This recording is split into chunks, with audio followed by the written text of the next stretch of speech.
Nation. We're back.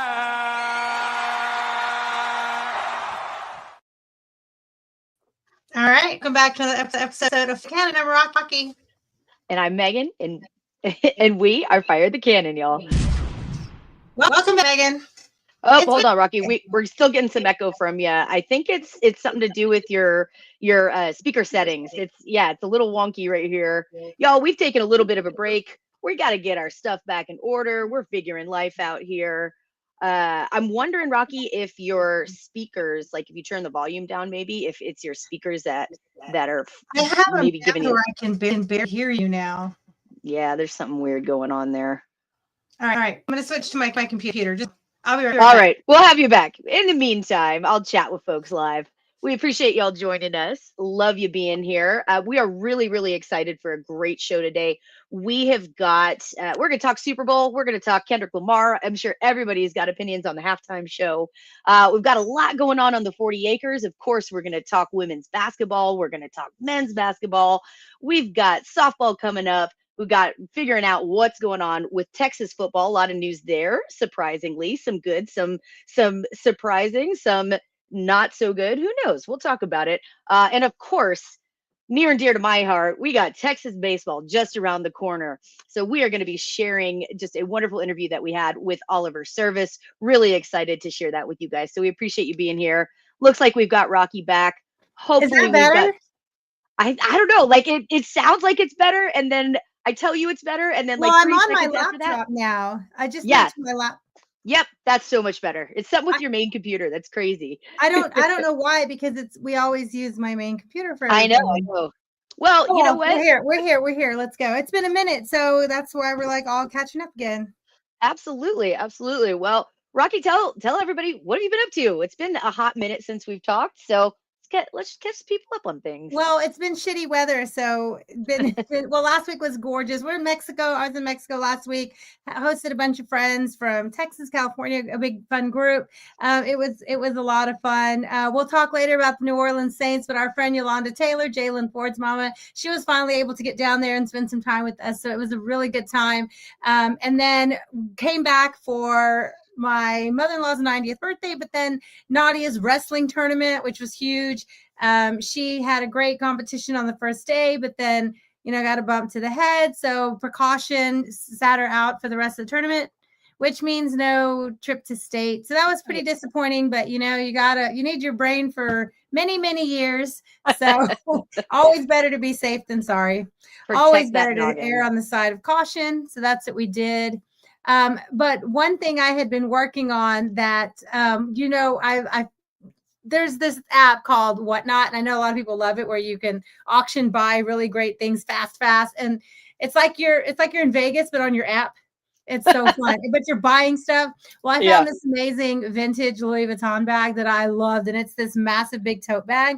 And I upcycled it to make it like brand new and fresh. So I posted this little video today. You can see on the left, it's old and beat up, and it needed lots of love. So I cleaned it, conditioned it, oiled it, and then I painted it all these fun Mexican colors. I love it. So it's going to be I won't take it to Mexico because I never attract any attention to myself whatsoever when I go there. I wear a sloppy backpack and flip-flops. But this bag is so cool, and I found it for a really great price. And now to me, it's worth $1 million, and I think it's adorable, and it's one of a kind. And now I'm painting a wallet. Yeah, I love it. It's always awesome. It's always awesome when you have your crafting stuff. So that's a ton of fun. It's funny because when you're here, we'll pull out all the craft stuff, and I will go from crocheting something to quilting something to sewing something to painting shoes to painting a wall. Like I'm just constantly like, I need to be bits and pieces, and I never have anything finished ever. Nothing's ever finished. I just move from project to project.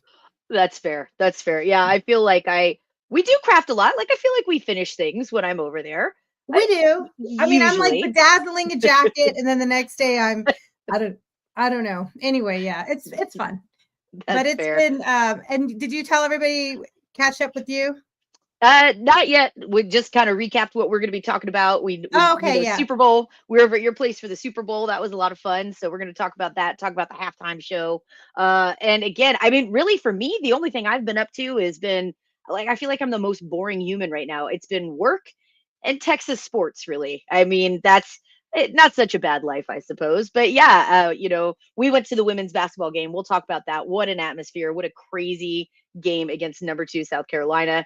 I was at the alumni game for baseball, and we went to the Texas A&M game for men's basketball. So yeah, there's all kinds of stuff going on. But other than that, I feel like I work and I get home and I make enough time for Texas sports, or I make enough time to like decompress from the day. So I feel like I'm kind of boring at this point. And Texas sports, well, we know right now Texas men's basketball is about to tee off or just teed off against #1/#2 Alabama. That's going to be exciting at Moody. I hope the place is packed for people watching it or watching it on ESPN. We will be streaming it while we're recording here tonight. But over the weekend, we know Texas athletics had a fantastic weekend. John Bianco was happy to share the update of how the weekend went. We know women's basketball, we'll talk about it. They took down defending national champs. We were there. 57-game SEC regular win streak gone. Men's tennis beat #1 TCU. Softball opened 6-0. Men's golf wins an individual title. And of course, Moro Ojimo with a Super Bowl ring. We had 3 Longhorns in the Super Bowl, and one of them came out with the Super Bowl ring. So good weekend for the Longhorns. There's some pictures there. We love when they keep us informed. Wrap up the whole good weekend. It was a great weekend to be a Longhorn, Megan. It absolutely was. Absolutely was. Well, let's jump into the Super Bowl. It's a nice little segue there. I will say this fully and openly. I was going for the Eagles. Again, not an Eagles fan. I think their fans can be kind of a pain in the butt. I think most people can agree on that. But I have just hit the point of oversaturation with Kansas City. And, there are certain other factors that I just couldn't. I just couldn't with Kansas City. So I rocked my Michigan State gear, green and white. That's as close as I'm going to get to the Eagles stuff. You were cheering for the Eagles as well. What was your reasoning for that? Because I love the story of like Saquon Barkley coming over. I love the story of Jalen Hurts. We'll talk about it when we get into Jalen Hurts, just as the team of women he uses to build his brand and his charity work and everything about. I was into it. Yes, the fans were awful. They proved it again after they won how awful they can be, destroying their own city. Like some people do when they win things. I don't get it. But I just, like you said, I'm all about greatness, but yes, it was exhausting, the Chiefs, and I felt like, they survived a lot of games. Good for them. That's what great teams do. They survive in advance, and that's what they did all year long. It caught up to bite them in the butt finally because they survived a lot, and this time they didn't have an answer. They got their butts kicked up and down the field. The game was nothing like the final score, right? It was wild. It was wild. Look, nothing but respect for the Chiefs. And of course, we have to give a shout out to Xavier Worthy for scoring the first touchdown. This stat surprised me. I texted it to my dad when this happened. He's like, really? That didn't sound right. But yeah, Xavier Worthy is the first Longhorn to score a touchdown in the Super Bowl, which again, you'd feel like that seems like such a crazy stat to be in the year. Longhorns have had points in the Super Bowl, of course. Right. Just not a offensive touchdown, which was crazy. And Alabama, the same thing. The same Super Bowl. Like if Alabama hasn't even scored a touchdown in the Super Bowl, and there's been so many touchdowns, that was pretty wild. Yeah, absolutely. So crazy stat there, but shout out. So again, Texas getting kind of up there where it's really, I got to appreciate that we went such a long time. We had a drought there for where we weren't putting a ton of guys in the NFL, and now it feels like there's Longhorns everywhere. And I know last year it contributed to that feeling, but it's pretty cool to see a bunch of Longhorns playing consistently. But yeah, I mean, outside of Texas, University of Texas, both quarterbacks from the state of Texas. So Robert Griffin tweeted out, hey, if you're looking for a quarterback, if you're looking for football players, come to the state of Texas, look no further. Now, again, that feels a little, if you're a Texas fan, that specific tweet coming from Robert Griffin might feel a little painful. As we all know, that's a quarterback we passed on. Both of the quarterbacks playing in the Super Bowl were quarterbacks Texas passed on at the time. Well, you can only take, I mean, you can only take so many, but still, yeah, it is a heartbreaker. Every time anybody does anything great, they have to say how they were tied to not coming to Texas, right? Like that's the Right. story all That's the time. that's But yeah, everybody's like missing on villain Jalen origin Hurts, story, I feel like. going a different route and hearing, it's pretty well known he would have come to Texas. You Mhm. never know what could have, should have been, right? And then he got to play against Texas, which, well, that went, but but I think the story, and yeah, we'll definitely get to Jalen Hurts in just a second. But I think definitely one of these stories of this game, like just undeniably, this was a defensive line performance for the ages. 6 sacks, and they never even had 6 sacks, and they never even had to blitz to do it. They just Yeah. had so much complete pressure, leaving Mahomes with nowhere to run, nowhere to go, nowhere to throw. 3 times he threw it right to them. So I think the story of this game absolutely has to be just the dominance of the Philadelphia defensive line, and you combine that with an elite record-breaking postseason offensive performance by Kellen Moore and Jalen Hurts, calling this game with putting Jalen Hurts in the best position to lead this offense. It was just, you couldn't have had a more complete game than what Philadelphia put out there on Sunday. Yeah, absolutely. I mean, Philadelphia really was. They showed up ready to play. I think they were playing with a little bit of that chip on their shoulder. One thing that I will say, we got to comment on this because I think a lot of people made mention of it throughout the season. I made mention of it throughout the season.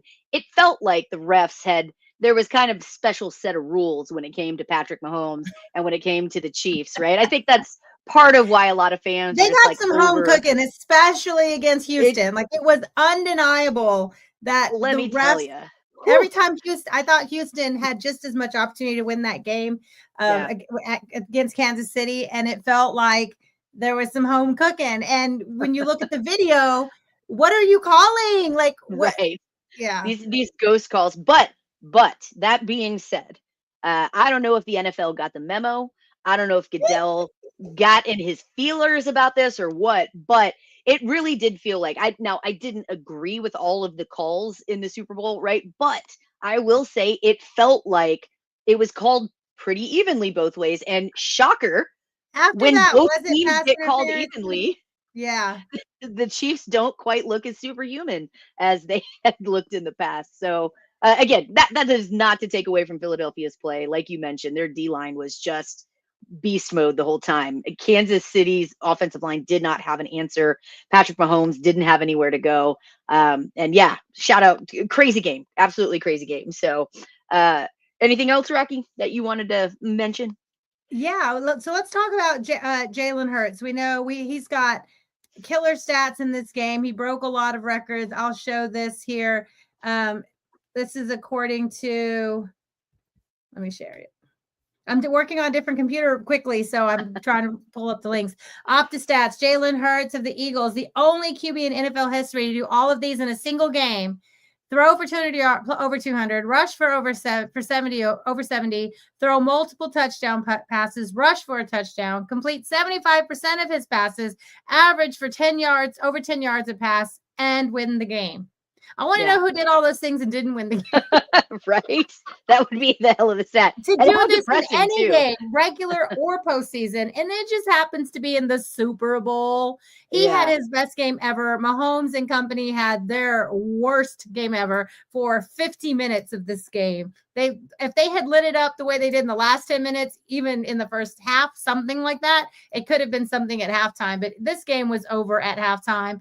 We'll talk about the halftime show in a minute too, but those stats are insane. What are your thoughts when you see those kind of numbers all in one game?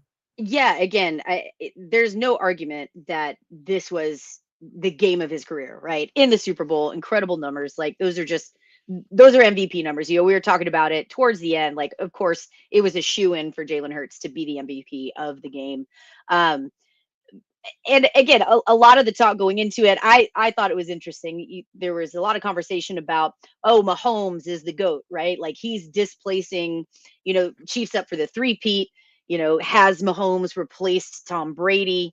And I think, I don't know if the football gods were like, not so fast, my friend, not so fast. With But Brady yeah, calling the game. Yeah. with Brady calling the game, exactly. But yeah, I mean, Jalen Hurts was an absolute beast. He was seeing the field well, knew his guys. They executed. I mean, at the end of the day, Philadelphia just executed. They had a great game plan, and they followed through with everything. And the Chiefs, we talked about this. The Chiefs got punched in the mouth, and they just, especially in that first half, right? They did not have an answer for that. They looked kind of lost there. And there was a response in the second half. The Chiefs got Worthy involved in the game in the second half. He put up some pretty incredible stats, but like you mentioned at the beginning, top of this segment here, the score looked a lot closer than the game itself actually was. KC was scored in trash time. So yeah, I mean, you can't take away from what Philadelphia accomplished there. Yeah. Bit of a revenge game for a few years ago, right? Right. Let's look at what Philadelphia has done in this postseason. Most points scored in a single postseason in NFL history, 145 points. And we know Kellen Moore being the offensive mind behind this year for the Eagles, this season for the Eagles. He's now going to be the head coach at New Orleans. So that's kind of fun. And another quick note, which we love about Jalen Hurts, is his all-woman management team, his all women, like the ladies running the show. He has Jenna for management. He has Rachel for marketing. Nicole, everyone knows Nicole Lynn, superstar agent.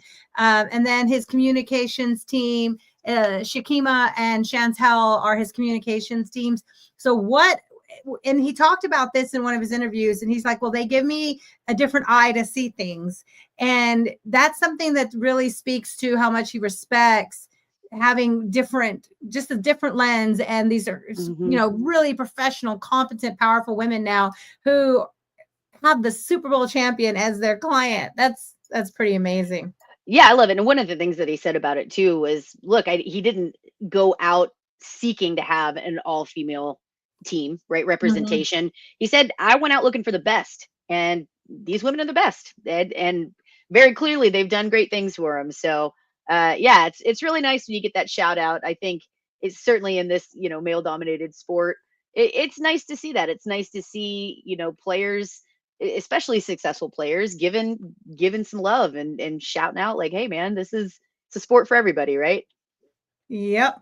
All right. So we have to talk about Saquon. If you won the Super Bowl, and we know they're big ball and he probably got a huge bonus, they already make pretty good money. I really appreciate that. I honestly don't even have words. Envy the profession a little bit.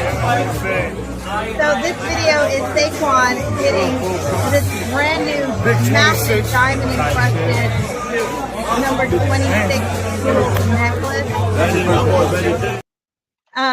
What would you treat yourself to that kind of like fabulous jewelry if you just won the Super Bowl? What would you do with Super Bowl money?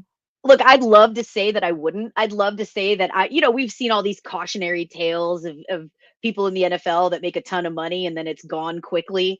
I'd love to say I'd be more fiscally responsible than that, but I know myself better. I'd buy something stupid, something crazy, maybe not a big chain like that, but I certainly would own more vehicles than any one person has any business owning. It would be dumb stuff for sure. How about you? Yeah, I don't know. I don't know. That's just so much money. I mean, jewelry is always an investment. Diamonds increase in value, gold increases in value, but some things when it's so custom, I don't know. I guess you got to take it all apart to get your money back. I don't know, but that's beautiful. Treat yourself. That's all I gotta say. You win the Super Bowl. It's your money. You spend it how you want. Treat yourself. Who am I to judge? Who am I to judge? Right? Treat yourself. All right. So let's talk about the broader. The game was great. Philadelphia kicked their butt. Let's talk a little bit broader about the actual game, like the New Orleans environment. How fun was it to have it? Because New Orleans Saints games are a party anyway. Like everything about New Orleans is a party anyway. How cool was it that it was back in the city, back New Orleans, and they at the big, Superdome. And one of the cool things was to see, I always think is always was like the celebrities or athletes from all different sports or other teams that are there, just loving the Super Bowl, having a great time at the Super Bowl. Did you see Jameis Winston partying with the jazz band? Just living his best life. That man was all over the place, just crazy. It was so much fun to watch him. Like they basically just mic'd him up, kind of like they do with Cooper Manning, right? They just mic'd him up and set him loose. They're like, go do whatever, just go have fun. Here, let's watch a second of that. Jameis Winston jamming with the jazz band.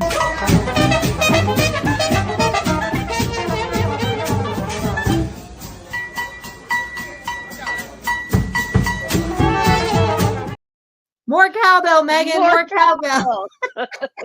I love it. Yeah, look, that's fun. Did you see it? There was one point that he was literally, no kidding, he was throwing crab legs out at people. Like it was. Oh no! Fully leaning into it, didn't give a shit, just throwing crab legs out. People were eating it up. That it was is hilarious. funny because of that is funny.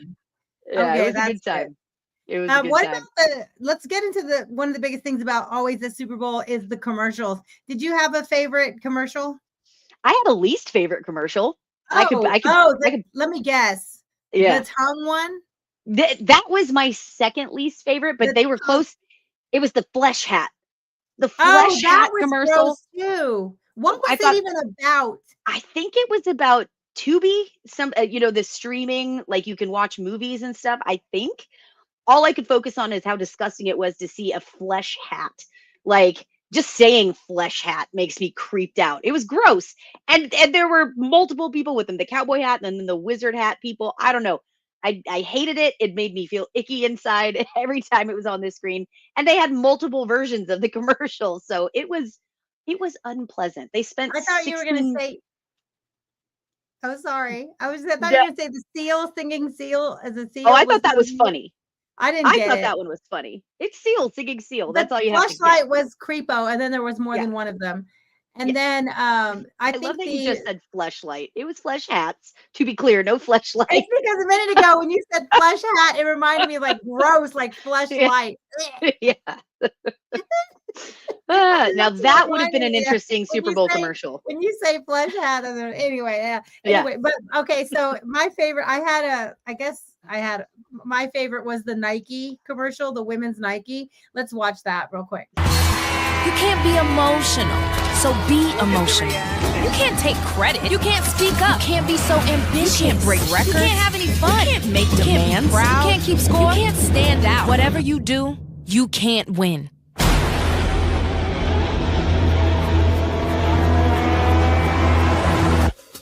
So win.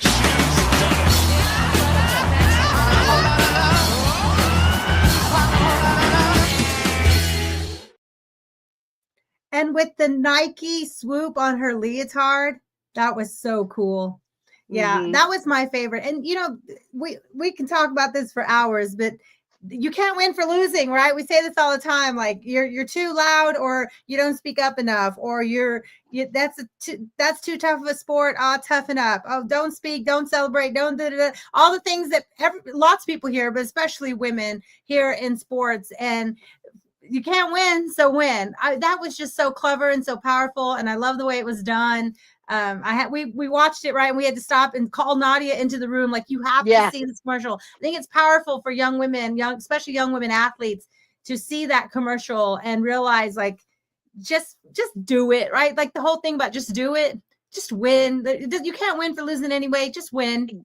Yeah, look, everybody's going to tell you, like, it doesn't matter what you do. You can play the games, you can do everything perfectly, and you still won't win. You know what I mean? So just win. I loved it. That was a solid commercial. I really like that one. Okay, that's fair. I'll ride those coattails.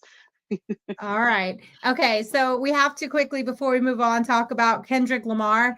Halftime performance. It was the most watched halftime performance ever. So whether people liked it or not, or were upset, or got all of the subliminal and not so subliminal messages to society and about society, it was the most watched halftime show ever. 133.5 million, broke the record previously held by Michael Jackson for the most watched halftime show.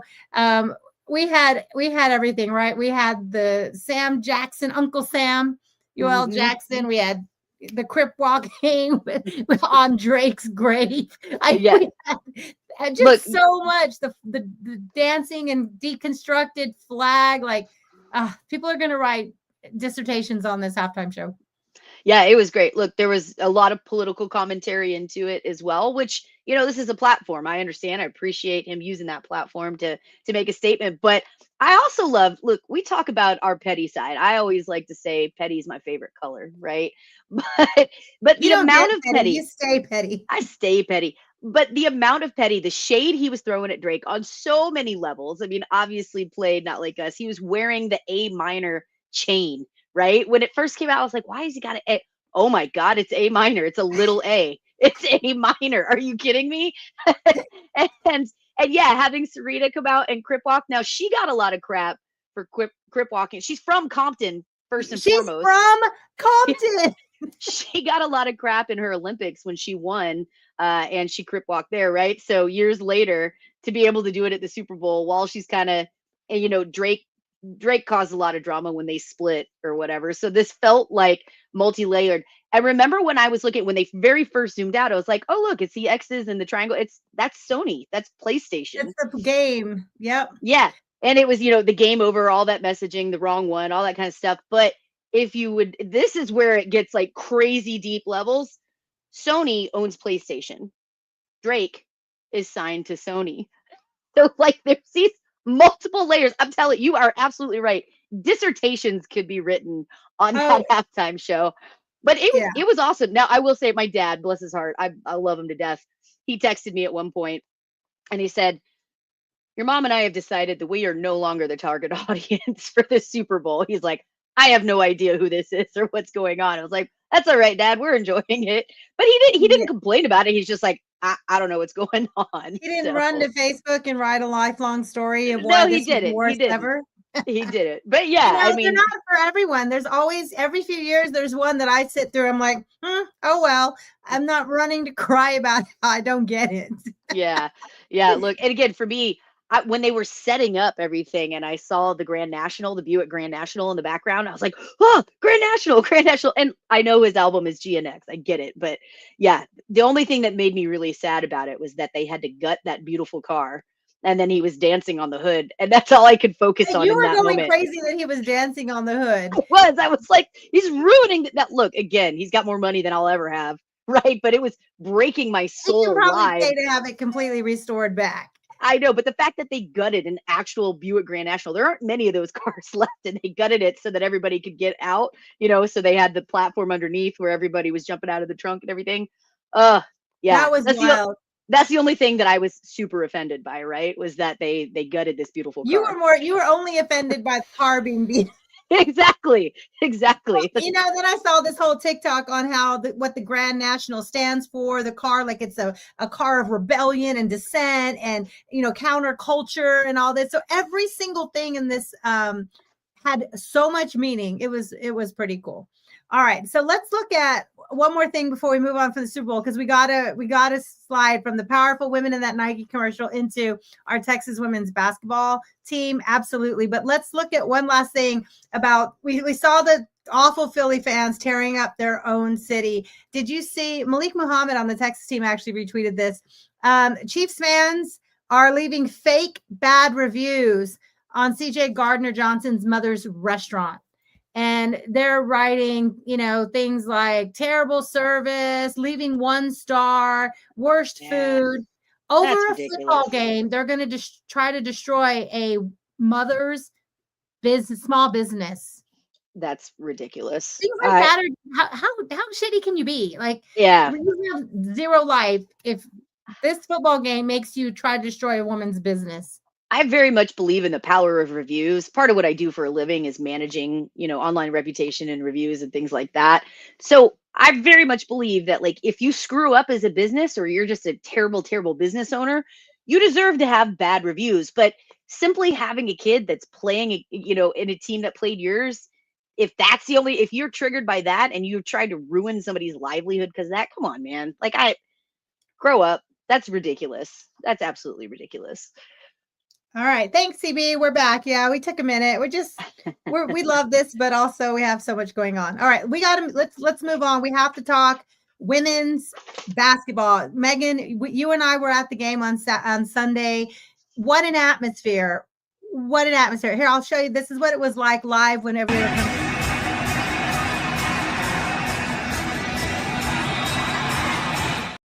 It was hype. It was hype. We've seen it hype before. This was, I guess, one of the biggest crowds ever. Rory Harmon mentioned 10,500 at this game. Yeah, sellout. It was a sellout for women's basketball on Super Bowl Sunday. Like, I don't want to overlook that. I think that's really impressive. So shout out to Texas fans for showing up for women's basketball and being there, selling out the Moody. Like, how cool is that?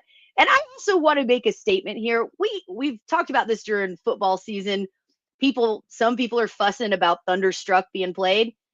The Moody didn't have any problem with it. It was hype, man. People were excited. The people next to us were like jamming to Thunderstruck. Like, it gets people going. I get that it may not be the newest song. It may not be the most, but it is literally a song that pretty much everybody knows. Exactly. Like, and it sets up, and then again, having the lightning and the thunder like rumbling through the Moody. Like, it's cool, man. It's cool. Yeah. Yeah. And not only was it packed in the arena, when you have number 2 against number 4, a top 5 matchup, this one drew at a peak of 1.3 million viewers. That's Brian Davis said it was the most watched women's game of the year. I don't know if that's just college or WNBA, but at least we know it's college. Most watched game of the year. I mean, what a game. What a game. Texas never trailed, right? Yeah. What stood out to you most about this game? Defense. It was one of those things. I mean, we were up on the edge of our seats the entire game. Texas, there were times that Texas would go on a run and that, they'd get up a little bit, but their defense was absolutely relentless. And again, shout out to South Carolina, defending national champions. Like, they're an incredible team. They're well coached. Obviously, Dawn Staley, one of the greatest coaches of all time. Like, it was a great game, but South Carolina never really felt like they got in their groove, right? Like, anytime Texas would get up and South Carolina would make a run back, again, Texas defense, they were crashing the boards. They were hitting they were just smothering, and South Carolina just could not get in their groove. So yeah, if I had to pick one word, that was the word of the game. It is absolutely defense. How about you? I agree. I think the crowd really helped a lot too. That we've been to games where it got packed for the Texas women's basketball, and unfortunately we've seen them pack it and then it fall flat and they didn't come through, before. But what a huge opportunity, not just we mentioned in the arena, but on a national stage to really make a statement. Now they have the depth. Now they have the young talent that can come in and give the more experienced players a rest. We saw that too, but I think the crowd really, and they fed off the crowd every time South Carolina got on a little bit of run. They tied it up a few times and just couldn't get over the hump to take the lead, right? We mentioned Texas never trailed in this game, and right. The crowd was really into it. So that was really good for the women to get that kind of respect and support. It was good. So I think, so David Wheeler, Kyla really stood out. She really gave some great minutes. And we know Madison Booker ended up also being named SEC Player of the Week this week for her performance. Just go ahead. Yeah, Megan. Booker played 39 minutes. She had 20 points, 11 rebounds, 3 assists. I mean, Booker was absolutely incredible. And again, Rory Harmon didn't have her best game, right? Like you mentioned, she had something going on with her head. I don't know if she got like poked in the eye or something like that. I think that might have been what it ended up being. She was laying on the ground early in the game. Right. But she was like rolling around. I think it might have been an eye issue, but so she didn't have her most dominating game, but again, she scored 4 points. But when it really mattered at the end of the game, Rory was not going to be denied, right? She led the team. She scored. Like, it was absolutely awesome. So again, this team just plays so well together. Vic Schaefer has got this team fighting. There were only a couple of times that, for me, again, back in way back in the day, I played point guard. I'm a shrinky dink, right? So this was high school, way before.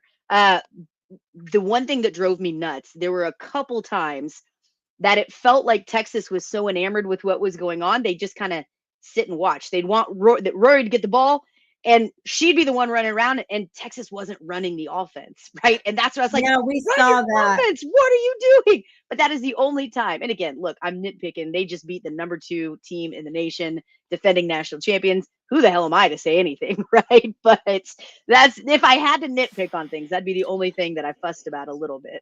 You did. There was a couple times where Rory came up dribbling, and there were I'm not going to call them statues, but there were 4 people that were kind of holding positions while Rory was dribbling like this. Yeah, And like, that might have been the plan. They were late in the game. They were up a little bit, but I was like, but it wasn't. "Don't stop now. There's no such thing as a comfortable lead against a team that hasn't lost in years in the regular season." Yeah, I will disagree with that. I don't think it was late enough in the game. It wasn't part, to me, there was still plenty of game left. It wasn't that's like what I'm a, saying. let's There was run out still the too clock. much. It was in the Right. 4th period or whatever, but there was still too much time to be at all dribbling around. So, but yeah, again, Texas, looking at the stats, Texas owned really every stat that you can look here. They were shooting 44.1% compared to South Carolina's 36.8. Again, not many teams are able to keep South Carolina scoring that low. Right. 3-pointers, again, yeah, CB, you were absolutely right. Texas did not score a 3-pointer. Now, they only took 4 shots, but they did not make any of those. Oh, for 4. Yeah, South Carolina was 5 of 19. So again, shooting 26% from the 3. Free throws, Texas did well, 14 of 21. Assists tied up at 11. Texas, again, like I mentioned, they were crashing the boards. 38 rebounds throughout the game, 14 offensive rebounds compared to South Carolina's 10. 9 steals, 3 blocks. Now, Texas had a couple more turnovers than South Carolina did, but it was, again, 12 turnovers compared to 10. Texas, again, lights out defense. It was just a really exciting game to watch. There was never a moment that we felt like, oh, ho hum. It was just, the atmosphere was hyped. The fans were in it. Again, shout out to Texas's team, their crew for making the Moody such an incredible game day atmosphere. The team was absolutely on fire. It was a lot of fun. If you haven't been to a Texas women's basketball game, highly, highly, highly recommended, especially in the Moody. It is just a lot of fun to go. All right. So we know we talked about this weekend. This Thursday they go to Kentucky. If you want to see another big brawl, Kim Mulkey, Our favorite coach, Kim Mulkeys in all their sequins are coming this Sunday again at 2 p.m. Well, after Sunday afternoon game, this time 2 p.m. Back at the Moody. This was the atmosphere. This was the environment when Rory Harmon dribbled the ball out. I love that the ball was in her hand at the end to dribble the ball out for the clock to come down.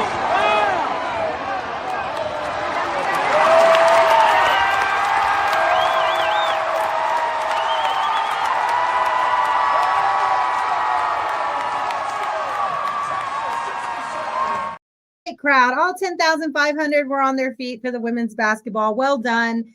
We heard, I was thinking of something that you said just a minute ago, Megan. You were talking about that we saw that they only had the 4th even attempts at a 3-point this weekend, and they missed all of them. But I think really when listening to Vic Schaefer talk after the game this week about the toughness and that you have to take the game to South Carolina, right? You have to take it to them.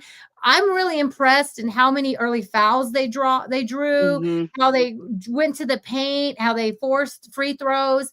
We saw Alabama also try to do the same thing. They had lots of free throw attempts, and early on, both teams were at 50% free throws.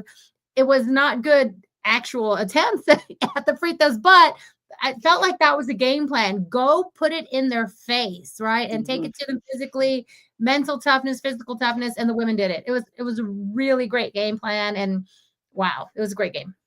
Yeah, absolutely. And again, one more time, shout out to Book, man. She was honored at the beginning of the game for 1,000 career points at Texas. She's a sophomore.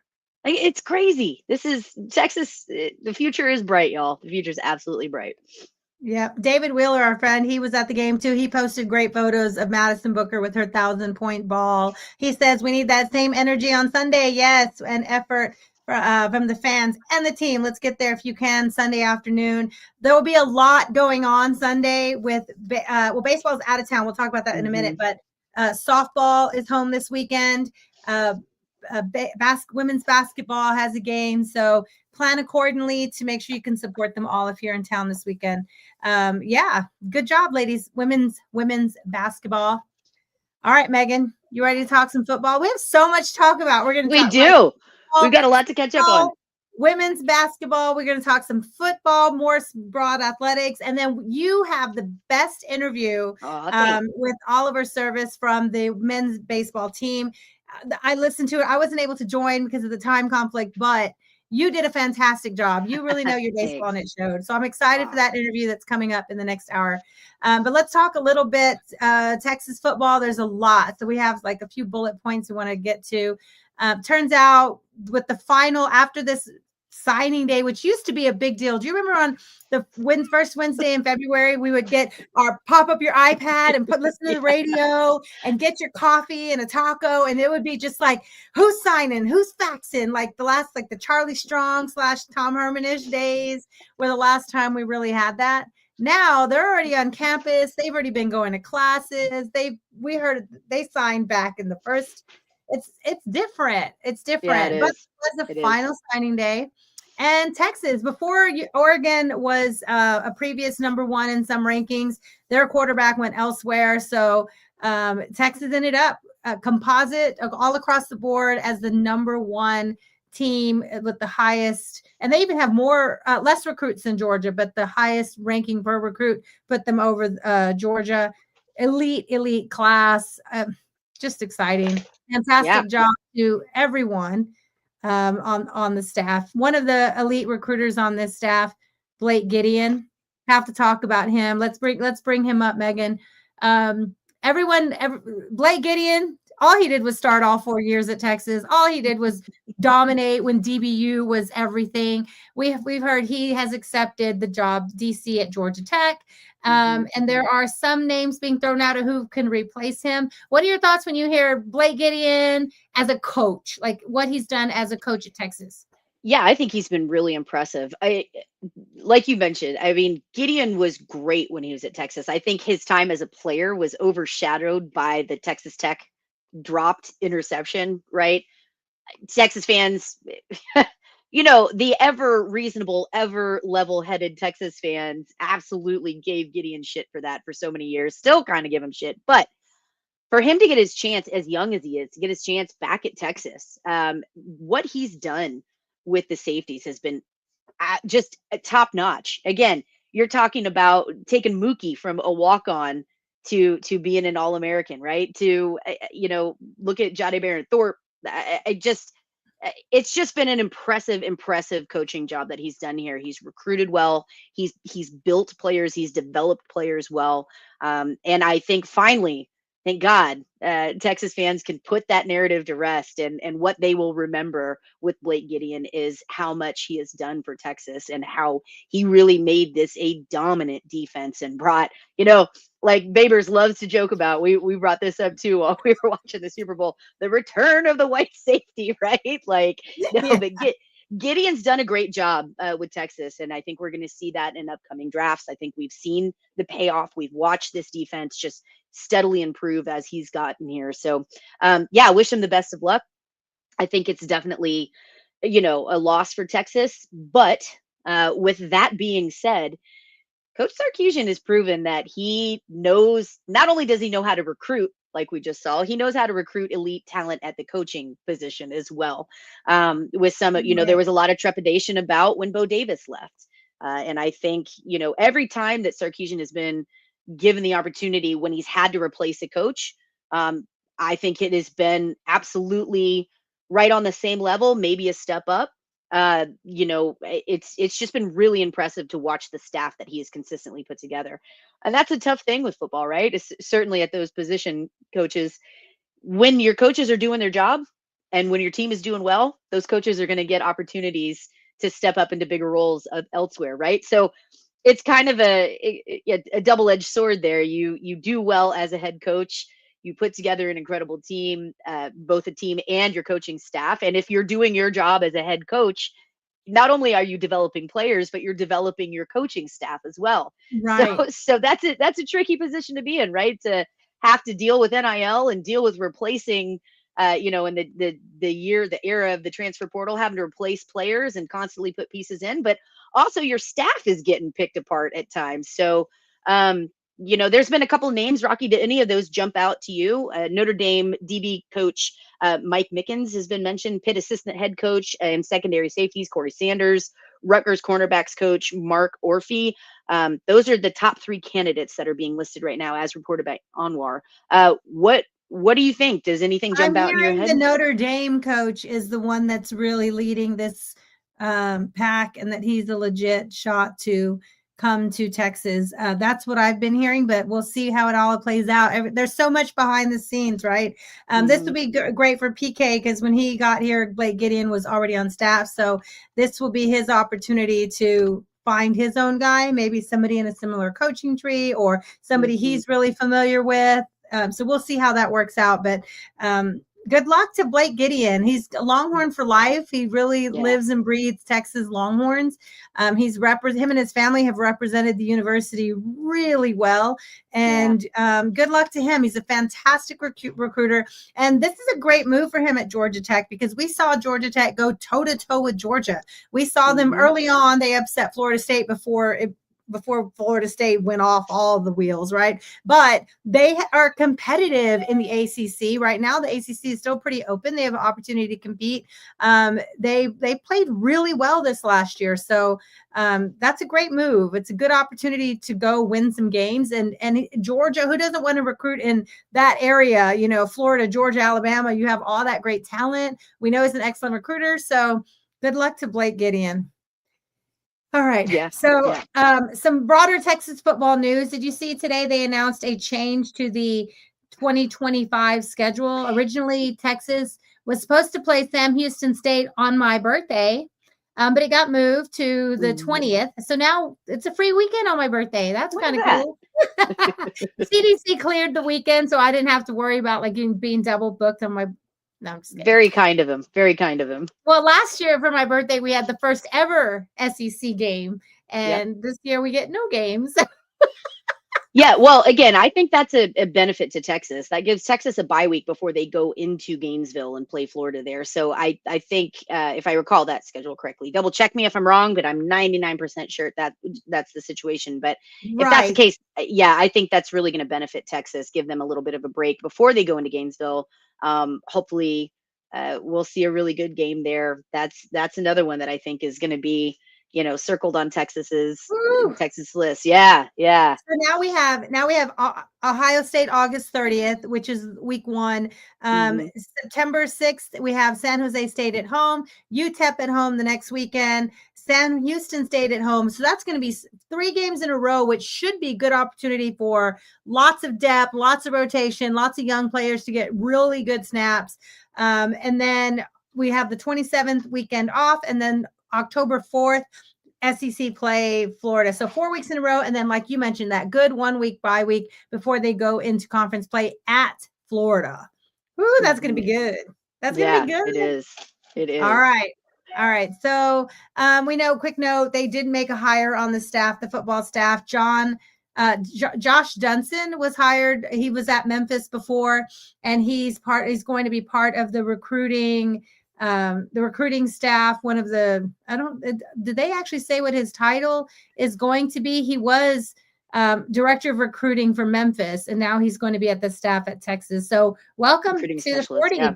Welcome to the 40, Josh Dunson. It's been a few days they announced this, but we haven't been here. So it's always fun to see who they pull from other places that know certain areas and high schools. And you can kind of tell where they want to get into, what areas of the country they're trying to get into by who they're pulling. I love it. They're so smart. They're playing chess.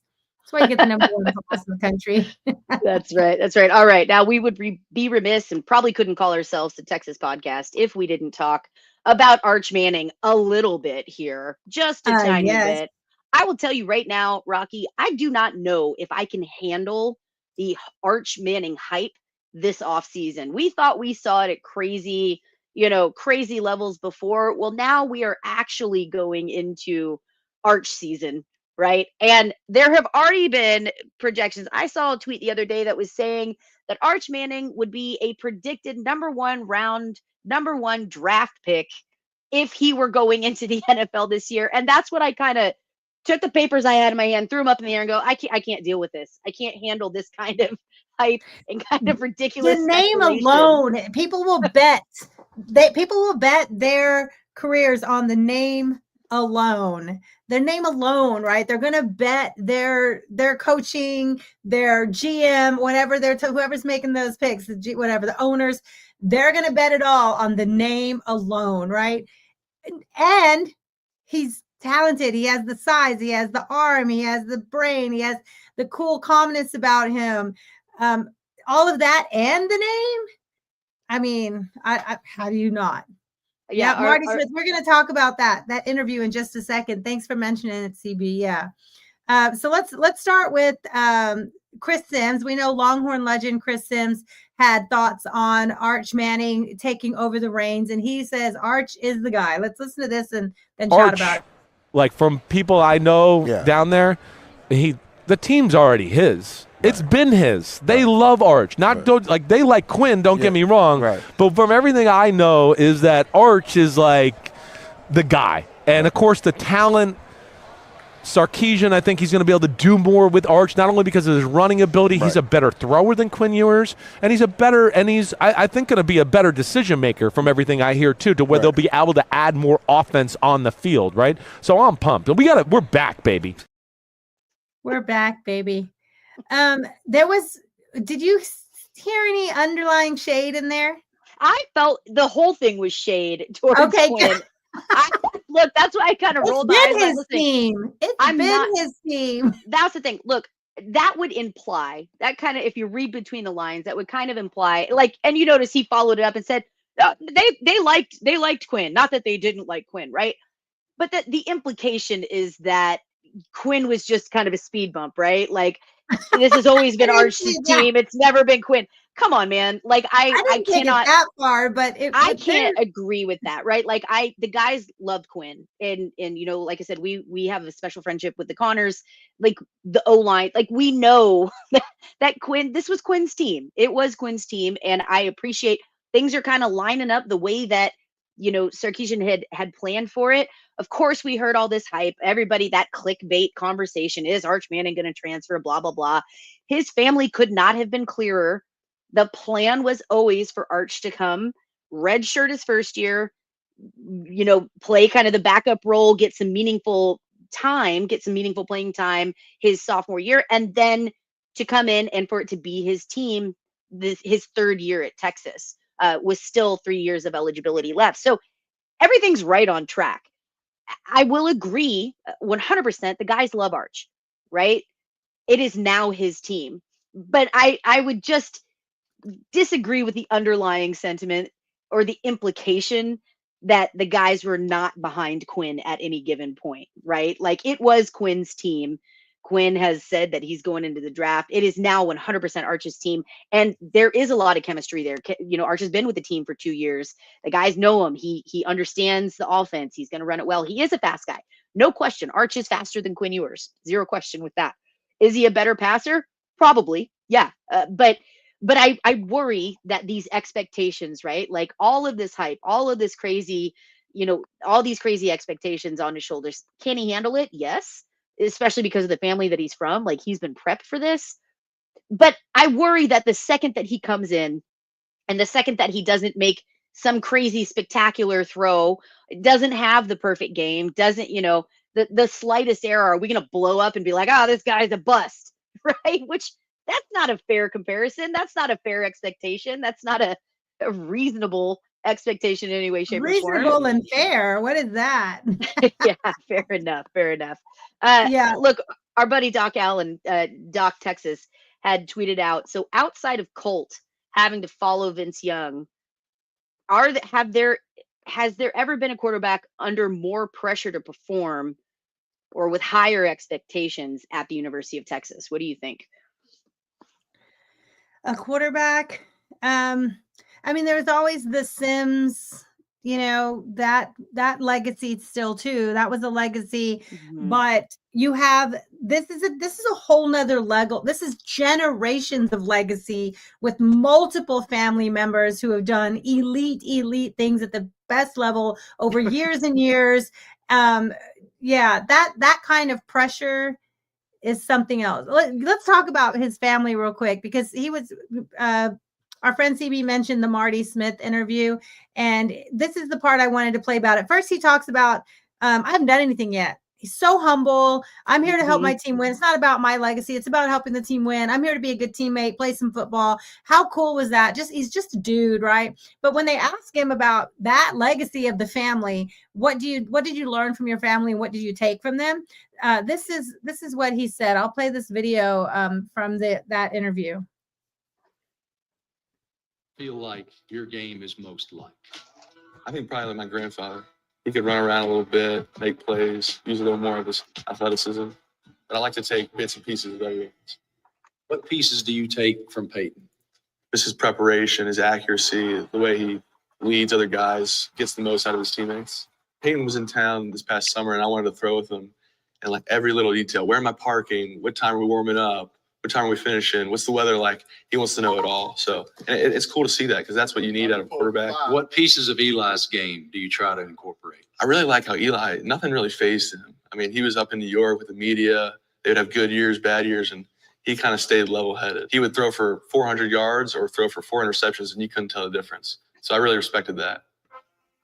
If you reach out to Peyton That's about something, I think that those are two great things: the balance and preparation of one uncle, right, of Peyton Manning, but then also he addresses being in the New York City spotlight media with Super Bowl expectations and Super Bowl wins, and then coming back from a Super Bowl win with failures, right? If anyone can talk to him about what did you take from them, I took preparation and how to handle the media. I mean, can anyone be more prepared for being on the biggest spotlight? I was just gonna say, kid, you were born to be a Texas quarterback. You just were. It's pretty crazy. Yeah, I love how calm he is. I love how laid back he is. You're right. If anybody is prepared, it is Arch Manning. Those expectations are crazy. Those expectations are crazy. I saw something the other day too. We know he's fast, right? You know, that clip you showed earlier with Chris Sims talking about his speed and how quick he is. Yeah, 100%. He's faster than Quinn Ewers. But I saw a comparison the other day. Arch Manning was actually clocked in a game faster than Hill, faster than the Cheetahs' fastest time in a game. Manning was clocked at 20.7 miles an hour in that win against, I think it was in a 67-yard touchdown run. I have that video. Versus UTSA. He was clocked at 20.7 miles an hour. Hill's top speed that he's been clocked in the game is, I think, 20.3. So again, we're talking, track comparisons here, but Arch Manning is a fast kid. And I don't think you realize how big he is either. Like when you look at him, you kind of see him on there like, all right, you're pretty tall, you're pretty big. But you see him in person, like, damn, that's a giant kid. And then he's also fast and can throw the ball. Yeah, I'm telling you, the expectations are out of control. The expectations are out of control, and also the conspiracy theories. We're past the is he going to transfer? Is he going to transfer? Clickbait. Are we? Now this is the new clickbait. Cam Newton thinks that Jerry Jones and the Cowboys have a master plan to get Arch and Nick Saban as the coach. Let me tell you this: the first thing wrong with this tweet, where I know it's complete BS. It uses the word plan and Jerry Jones. Like, I don't agree with that. Like, there's no way. Jerry Jones doesn't have a plan. He is a little George Burnsy with conniving or scheming. Scheme, maybe, not plan. Yeah. Scheme, concepts of a plan. You're not convincing me that Jerry Jones thinks that far ahead. He's like, oh, the checks are still coming through. The money's still rolling in. Don't care. The man is an unserious owner. He's an unserious GM, unserious owner. I'm sorry, Cowboys fans, if I'm offending you, but I'm right. In your heart of hearts, I'm right. Yeah, they know you're right. We know you're right. The funny thing is, like, we know, like, there's all this talk about Arch Manning and what's going to happen. We got to get teased by him. He even talked about that in that interview about was kind of frustrating was getting a taste of being able to play, getting out there and getting a taste, and then going back to the bench. Like those are the kind of things that you have to learn to overcome and work through, and that can be, you know, frustrating. But this is the best thing is like even we got some Sooners who are saying, God, I can't wait for Arch Manning to throw for 300, rush for 100, score 4 TDs against us next year, so we can move on from Venables and company. Do you Listen, think, okay, that's a great little quick question because I know you love Venables and you think he's very extend the qualified to man. be, Pay him for the next 15 keep him. years. Extension. Quick thought before we move on from this. Do you think that if Arch lights up like these kind of numbers he's joking about, right? Could happen. Do you think if Arch goes in there and does that to them, is that the just knife in the coffin? What do you call it? Like dagger? Yeah, nail in the coffin. Nail in the coffin for Yeah. Venables at OU, or is it can't beat Arch? Move on. I got to tell you, if it is an embarrassing fashion, if it's another, 49-0, I can't see Venables surviving that game, right? That might be one of those leave them on the tarmac moments for Oklahoma.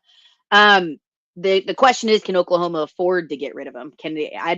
They recently did extend Venables, so they'd be on the hook for a fair amount of money. Now we're not talking Jimbo money or anything like that, but I've got to say, if OU gets pantsed, if Arch and Texas come into the Cotton Bowl and just absolutely embarrass Oklahoma, depending on how the rest of the season is going, I suppose I should say, but Venables' seat is hot right now. If Oklahoma has another season like they had to start off, if they start next season like they started this season, and then Texas comes in, Arch Manning comes in and absolutely embarrasses Oklahoma, that seat gets flaming hot. I'm not convinced that Venables survives the rest of the season. The only way he may survive the rest of the season would be in that scenario, would be if they just didn't have another coach already lined up, right? They don't know who's going to replace him. So yeah, that's I don't know. That's a whole nother conversation. Who would they get? Yeah. So we'll wrap up the Texas football talk, and we have several months to break this down as we go. But Texas will be going to Ohio State, we know, to start the season next year, August 30th, and Ohio State will be without Chip Kelly, the offensive coordinator who moved on to the NFL, and without their DC. And also, are they in debt too? They're losing money too. Costs lots to buy a championship. All right, Yeah. so let's move on. Megan, we got to get to baseball. Baseball opening weekend is this. It's this weekend, opening weekend. They released today a pretty cool intro video. Let's play the most hype it. video ever. Yes, it was pretty good. Let's play it.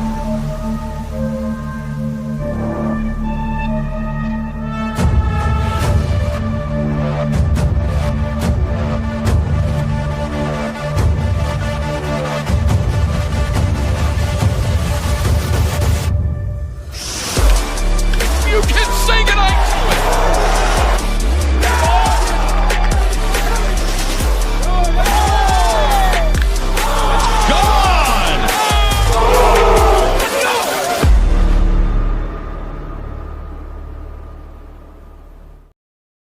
That's pretty good. That's I'm exciting. ready. I love the full movie format. This is with like 16 by 9. What is that? What number? It was like 38 by 9. What was that? Yeah, 16 by 9. 16 by 9 ratio. But yeah, listen, we've said this a bazillion times. Texas's team, their media team, their social media specifically, is second to none. Absolutely incredible. Always top notch. Just really amazing stuff. So yeah, that came out just recently. I was so hyped. I must have watched that thing at least 20 times at this point. I love it. I'm so ready for baseball. So yeah, talking about it, crazy. There's so much going on with baseball this year. We know that last year Texas didn't quite finish with the way that Texas baseball is expected to finish, right? Didn't end up in Omaha, didn't end up with the championship that we like to brag about, we like to talk about. There was a change in head coach. So not only is Texas baseball going into what I would argue is the hardest baseball conference in the country, in the SEC, First season in the SEC for baseball. We also are doing this with a new coach and a whole new coaching staff. So Jim Schlossnagle, if you haven't heard this, you have been absolutely living under a rock. But Texas and Chris Del Conte pulled off the coup of all coups, stealing Schloss from Texas A&M under their noses, no less, and brought him to Texas. By all accounts, it seems like Coach is incredibly happy here. He's kind of got that smirk, he's been asked about it. And at the end of the day, I think this is where he wanted to be, obviously, or he wouldn't be here, right? So yeah, a lot going on, a lot of changes, some new faces. We saw them in the alumni game, some returners here coming on. I would tell you this, Rocky, the first thing that surprised me, again, talking about that alumni game, the guys bulked up. And I'm going to say this, we'll talk about this a little bit later, but Gasparino is a dude I absolutely love. Excited to see him coming back this year, but he's really, really tall, right? The kid's always been kind of that tall, super slender. Yeah, skinny guy, but he's a hitter. He does well. He's had some incredible moments, in center field specifically. But he came back this year. He came out, I was like, damn, like Gasparino bulked up. Like he's beefcake now. Like he's jacked and tall. And that's so hard to do. So we'll talk about that a little bit later on. But yeah, there's a lot of expectations on the 40 acres with baseball. Like we talked about, I mean, this is the University of Texas. The expectation is the program at the bare minimum makes it to Omaha. So are we a spoiled fan base? Yeah, absolutely. For us to say the expectation is Omaha, I think sometimes Texas fans forget how difficult it is as a program to make it to Omaha. Like that's not a thing that a lot of programs can do. But in the 77 years that the College World Series has existed in Omaha, Texas has made it 38 times. That's bananas. That is absolutely crazy. So unrealistic expectations, I wouldn't call them unrealistic. They are heavy expectations. They're weighty.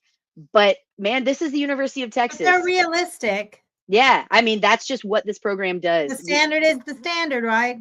That's exactly it. The standard is a standard. So Megan, look at this lineup here. This is the coaches poll for the SEC. Texas right in the middle. Aggies ranked number 1 coming into the SEC, number 1 in the SEC to start the season. What strikes you that where Texas is ranked? Do you think they're right now where they should be in the middle of the SEC with this roster and the new coaching staff? Yeah, absolutely. I think especially compared to where we were last season, again, like you mentioned, whole new coaching staff. So there's those high expectations. There's a lot to go, but Texas hasn't proven anything with this staff and this particular lineup right now, right? So yeah, for Texas to come in midway through a really, really, really, really, really good conference for baseball, I think that's absolutely fair. And I kind of prefer it that way, right? Like looking at A&M, they absolutely deserve to hold that number 1 ranking in the SEC right now. But you also, they also lost a lot of their staff, Schlossnagle not being there anymore. Now they did retain kind of that kind of crazy thing that happened over the summer. All of Schloss's coaching staff came to Texas, and then one of them said, just kidding, I'm going back, and made it back out to A&M. So he's a very capable coach. I think he will do good things at A&M, but there's a lot of question marks, right? And to have those expectations, the second that A&M doesn't live up to them, oh, well, then it's just, right, the party line is going to be, oh, well, A&M's failing again. Where Texas, the expectations to be in Omaha, but starting mid-pack in the SEC, there's not intense pressure with that, right? So yeah, I like it. I think it's fair. I think it's reasonable. And I think it's something that Texas is going to handle well. All right. What about these expectations on individual players, like Blue and Flores being in the Golden Spikes watch list? Yeah. Again, J-Flo has been such, and this is another thing I love talking about. The University of Texas has cranked out so many players. We saw that with the alumni game, right? There are very few schools that have the ability to bring active MLB players back to scrimmage against their current squad. Like there are so few schools that can do that. And if you think about it, like how nuts is that in the context, like put it in the context of football. You bring back, can you field an entire team and backups? offense defense for Texas football to play against a current squad. It's just a bonkers kind of thing. So yeah, I think It the looked like a really good crowd for that event too. It was incredible. I will say that. So, talking about J-Flo, he's been an amazing shortstop. Really glad he came back. There was, some questions on if he'd return to Texas or if he would enter the MLB draft last year. I think with the coaching change that kind of tipped to Texas's favor. So J-Flo coming back, high expectations. I mean, that man can shoot it over the fence like no other. Same with Baloo. Again, watching Max come back, like there's really high expectations for these guys. So I love that they're getting the early season accolades, even amidst all the change. Again, we're talking these expectations. I think it's fair, and I think these guys are ready. They've got the work ethic, they've got their the practices in, they've got their squad together, and they've played together before too. So yeah, I think it's fair and reasonable to have those expectations at Texas. And yeah, as far as the crowd at the alumni game, it was bonkers, man. We talked about the passion at the women's basketball game, and the crowd was super into it. I don't ever recall seeing an alumni game that packed. There were, I want to say that the crowd was close to six. Yeah, the crowd was close to 6,000 people. I mean, it was up there. There were a lot of, it was packed. I have not seen an alumni game that stacked. And they started the activities early. They started the activities around 10:30 in the morning, where you could go get autographs, you could watch batting practice, you could watch, all the stuff, the fanfare that Texas does, and then the game was at 2:30. And people stayed. People were there. It was awesome. So I think there's a lot of excitement. There's a lot of buzz about Texas baseball this year, and it's going to be really fun to see how this plays out. All right, Megan. I think what we need to do is get to this interview. You have a fantastic interview, and we can pause every now and then if you want to chat about parts of the interview. But you interviewed Oliver Service, the current Longhorn player. Tell everybody who he is and how this interview came to be. Yeah, so it's kind of funny, Rocky. You and I met Oliver last year through Trey Faltini at a Texas hockey game, no less. It was, we ran into him then, met him there, and he's just been one of those great guys. Excited to play for Texas. He's from Michigan, so somehow that came up. He and I chatted about it. We've talked about the Lions. We'll talk about that a little bit more in the interview. But Oliver's been a really, really good guy. He's put in the work. He's going to tell his story about how he came to Texas in this interview. And it's just been really fun to watch him. The kid's got a great head on his shoulders. I really think he's wise beyond his years. He talks about some of the struggles that he went through, how he got to Texas, and then with the coaching change too. So I don't want to give too much away before we show it. So why don't we jump right in? And all right. So we'll mention that he's in his car because he was trying to squeeze in the interview between practice and study hall and all the demands of being a student athlete in season. And you were great. Let's just play it. I thought you did a fantastic job. So let me share that video and hit play. All right. So first of all, I want to say thank you so much. Oliver Service is joining us here on Fire the Cannon. Oliver, man, it is so great to have you on. We're going to tell the folks a little bit about you, but I'm just going to start right now.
All right, y'all, we are getting the notes that there is no sound to this. So we are going to work on it again. It looks like how that was introduced and how we had it playing was not playing the sound. So Rocky, let's try this one out again. Let's start playing. I heard it until you removed us from the stage. So let's. Oh, that might be why. Yeah, so we'll just play it. Okay, let me go back a little bit. Yeah, just a little bit. Let's go ahead and start it over again. We'll just hang off the side. All right. Yeah. That might be why. Mm-hmm. And I met actually through Trey Faltini. We ran into y'all at the Texas ice hockey game of all places, right? I think you and I kind of connected over the Detroit thing. So I hope I got the Lions back here, right? That's part of the staple. Yeah. I'm still bitter about that, man. I'm still upset about Detroit. I don't want to talk about it. All right, so let me ask you this: are you going to watch the Super Bowl or like? No, absolutely not. See, that's how most people I know are too. They're like, I don't care. I don't want to watch these two teams. I don't want to see the Chiefs win again. Right. No, I appreciate that. All right, man. So coming in from Detroit, let me ask you this: like, it's a great thing that you're in Texas. We love you here. How did you come about that decision? Like, how did Texas come on your radar? And then how did you ultimately make the decision to end up at Texas? So basically, like, when I was growing up, I'd always watch the College World Series. And, Texas, I just kept seeing them.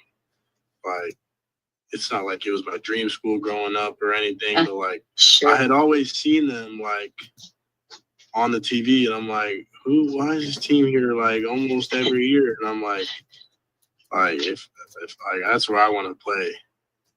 When I make it, that's, like, where I want to be. So it's like. I love it. I love to hear that. And so I went to a camp and hold on. Some of the guys are waving at me, sorry. No, you're good. You're good. I went to camp and I don't know, it was kind of just like a last resort thing. I was kind of getting towards the end of it was like before baseball season, my junior year. So my recruiting time was kind of like running out. And it was kind of really just like a last minute, like, desperation thing. Because, like, I didn't think, because based off the schools I was talking to, I didn't think really, like, Texas would be a place that I would be able to go to. So I just went to the camp and I was like, whatever happens. I'll put my best foot forward. And it went really well, like. And when I first got here, like, I knew this is where I wanted to play. Just like driving up to the field, the lights were on. We had nighttime start. So I was like, it was like unbelievable being from Michigan and everything. So what time of year did you come? Was the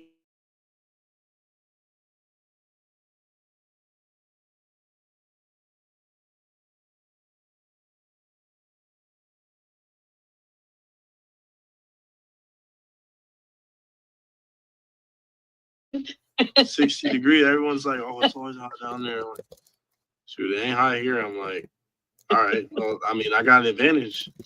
It must have worked in my favor because I did pretty good. And so, I mean, it definitely had to do something. That's awesome. That's awesome. I was used to it. Yeah, right. Just you living in that cold. It is different. I tell this to people all the time. Like, cold is fun. Like, my family's all from Michigan. We were up there a ton. And cold can be a lot of fun, but living in it is a different beast than it being here for a month or so, So yeah, you had that conditioning for sure. Oh yeah. I love that. All right. So through the process, so who reached out to you? You went down to the camp, obviously you impressed. Who was it that reached out to you to extend the offer to Texas? So basically, like, after the last day, like right after the camp ended, Sean Allen came out to me, the old pitching coach. And he was basically just like, we really like you, like, as a player, this and that, blah, blah, blah. And then, like, we're going to give you a call tomorrow. So, but we're going to offer you. So I was like, oh, For real? That's awesome. I was like, all right, bet. Yeah, this is sick. So I get the call the next morning, and everything kind of just. It was meant to be. It was meant to be. It just like, it was super surreal for like a while. You know? Yeah. Like, my dream is coming true and stuff. And, you know, then I finally got here and everything. And it's like, it's everything I expected and more. So. That's awesome. That's awesome. Well, let me ask you this. So outside, so what is your favorite thing about being at Texas? Like, what's the thing that stands out the most? And you're like, damn, this is the best. It's definitely like the culture and how much people care about students, like not even just the athletes, like just students in general, the well-being of everything around, you know, and the alumni are great. The fans are awesome. The food, all the hospitality, it's unbelievable. And like the atmosphere, just the whole culture around being at Texas. And, you know, it's like a thing we say, like, is if you can play at Texas, you don't have to wonder if you can play at any other school in the country. Like, absolutely. And that standard is like the reason why I love this place so much. That's amazing. Yeah. So that quote is actually from Coach Gus back in the day. I think he said this to, trying to remember who the player was, but he was recruiting somebody who had silently committed to Texas A&M actually.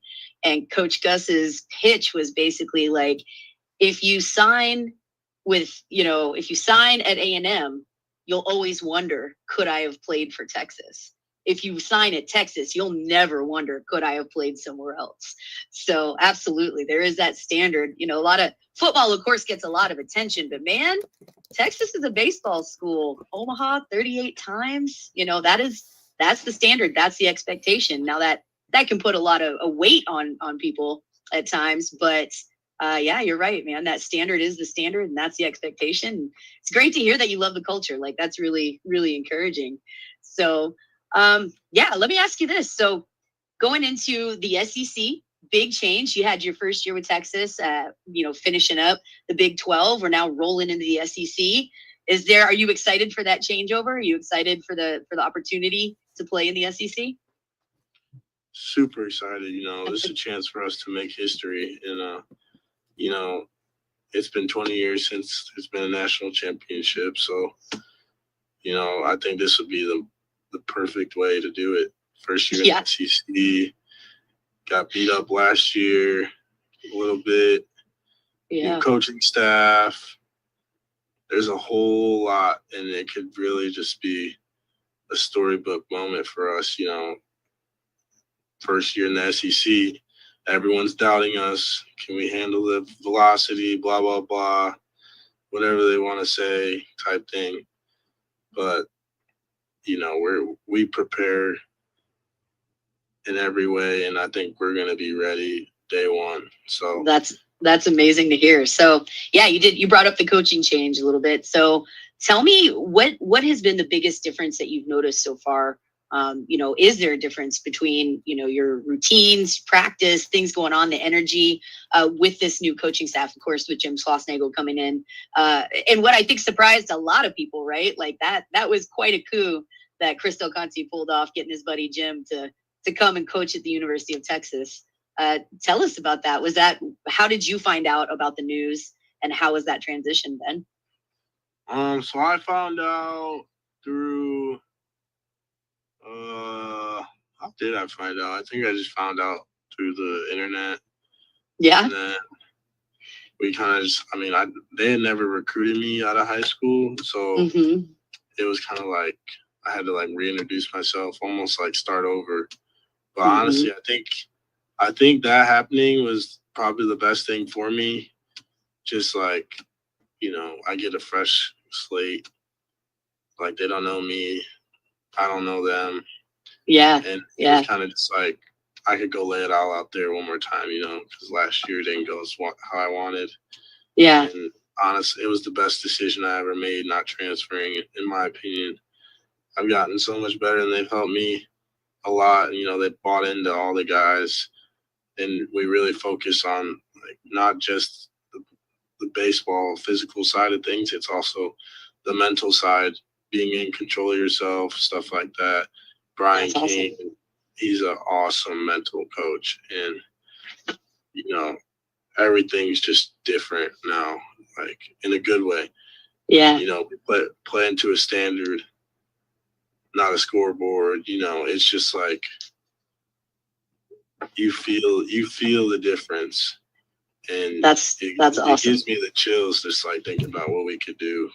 Man, you're giving me the chills. Like hearing that the culture, you know, how it has changed a little bit. I love what you said. What was it that you're playing to the standard, not the scoreboard?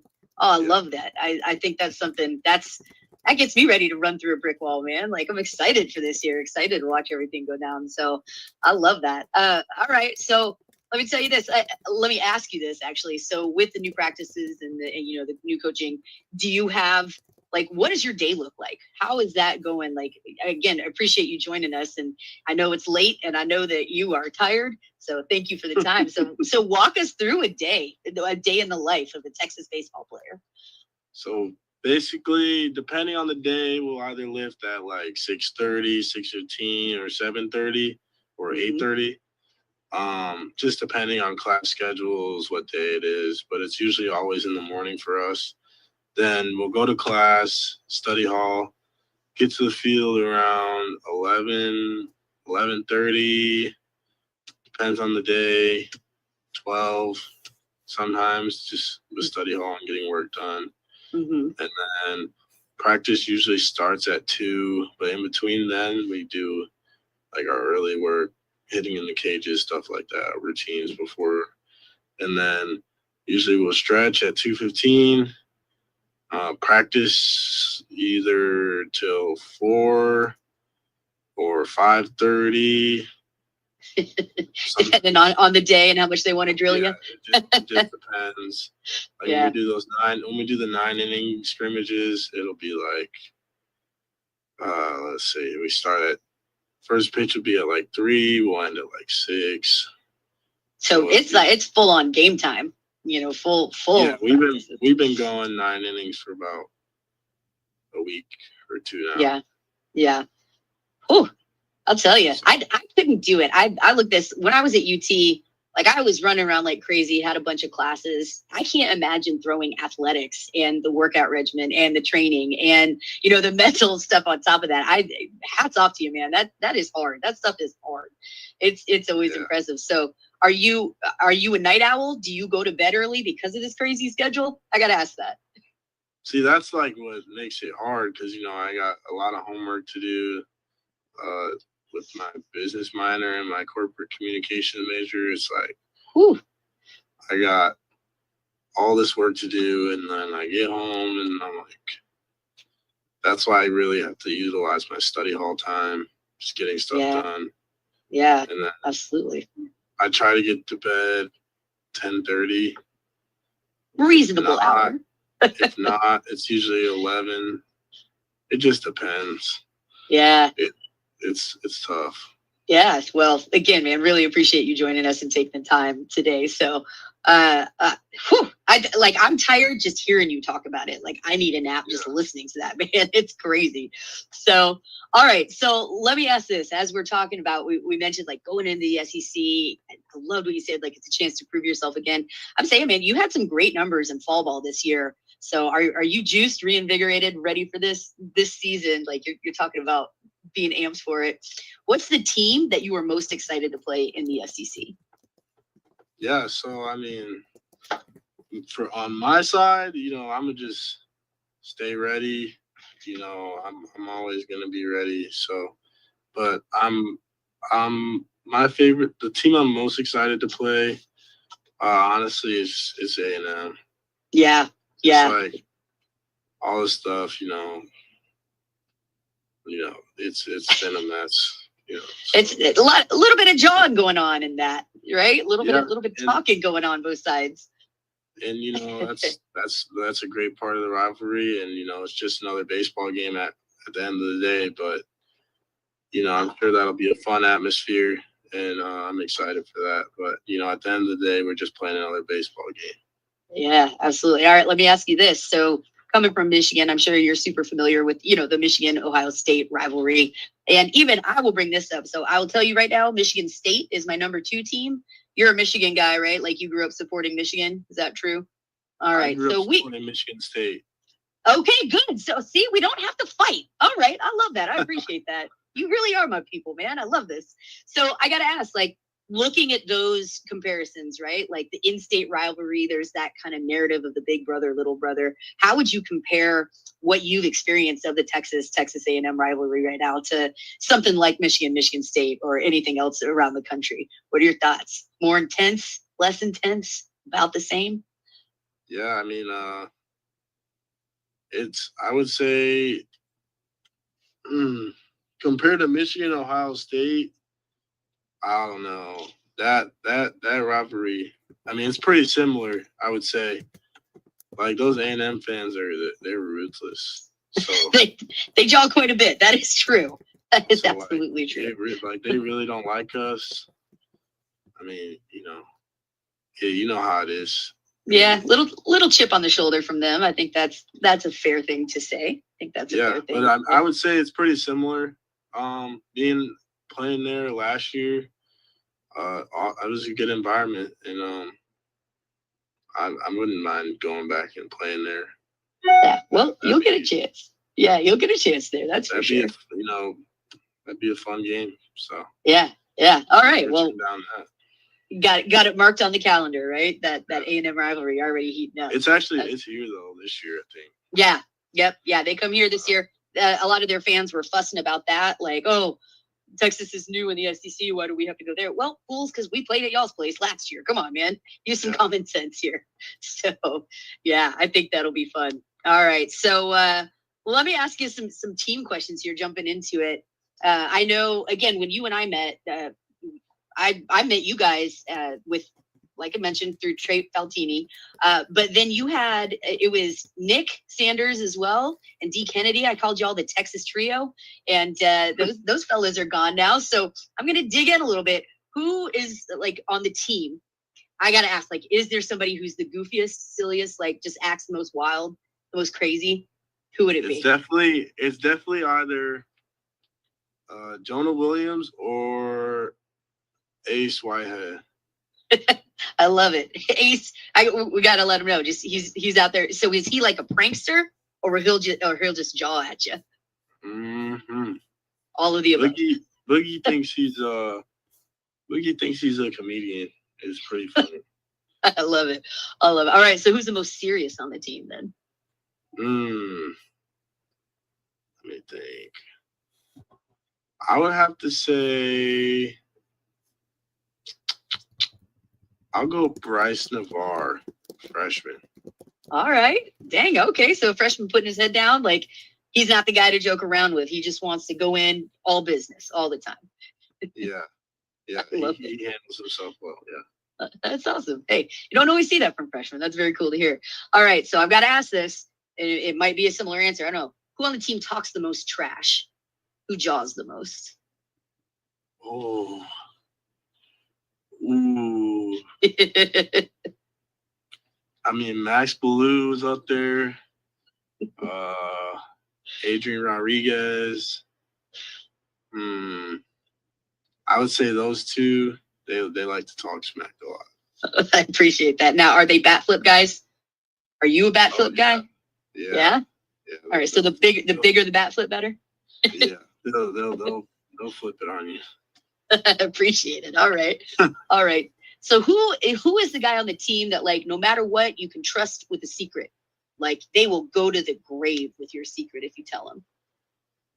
I say I'll go Thomas Burns. Nice. All right. He's a good one. Call him the lock, the safe. I love that. Yeah.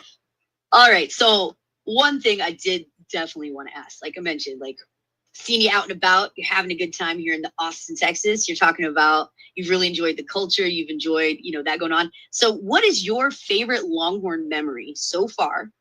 outside of baseball? Outside of baseball. Yeah.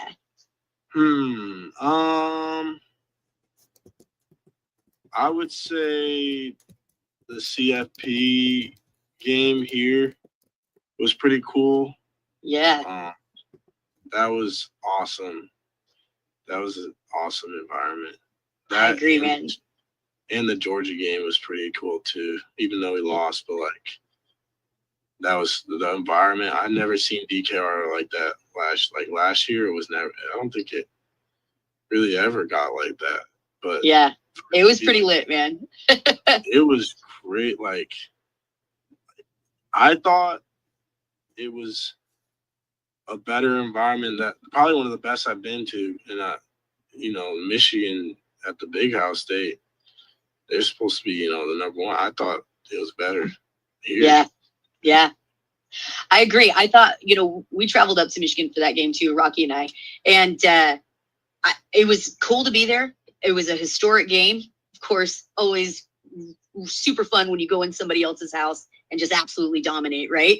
But I have to agree, and I've said this about the Big House before, it just feels like an old stadium that hasn't had a ton of renovations. They just cram the seats in. Their seats are teeny tiny, cram a bunch of stuff in, and then, all right, that's it. That's the Big House. It just felt like there wasn't a lot of pageantry like we do at Texas. So probably going to piss people off with that comment, but. That's fine. But like, I don't know. It was cool. Another cool moment was when I was at the Michigan game when we played them. And there was easily like 20,000 Longhorn fans there after we won, and we kind of like took over the stadium. And that goes back to what I was talking about. Like, the culture is crazy. Yeah. Like, I've gone to a lot of games at the Big House, and I've never once seen a team or their fans it was all orange. It was crazy. Like, wow. I'm like, wow. Yeah. I thought one of the neatest moments from that was hearing the Eyes of Texas so loud in the Big House, right? Like, you could clearly hear it. It was ringing out through. Like, that, I have to agree, man. That was a special moment. That was really cool. Cool to see Texas show up in force like that. That was top 3 for sure. That's awesome. So I do want to touch a little bit on, we've talked about culture. We're talking about, Texas fans showing up and the support that you see. I want to talk a little bit about the culture of Texas supporting Texas, even within athletics. I've said this a few times, like, I feel there aren't a lot of schools where you consistently see players of other sports showing up to support other teams, right? And I know that you guys travel a lot. Again, like I said, we met at Texas ice hockey, for crying out loud, a club sport of all things. So talk to us a little bit about that kind of culture. Like, are there games that you go to? Like I said, saw you at the ice hockey. Are there other games that you like to go to? Do you guys see folks come in, like other athletes come in and support baseball? Talk to us about that a little bit. Yeah. So, being like having the tank, we get to, we talk to a lot of the other sports or whatever. But we'll go to like softball games, basketball games. So we went to soccer's playoff game. That's awesome. We went to a couple volleyball games. What else? We've been to a lot of things, and just like showing up for our other student athletes, it means a lot. So they kind of give us some support back, and we have good friendships. We hang out together, so it's definitely a good thing.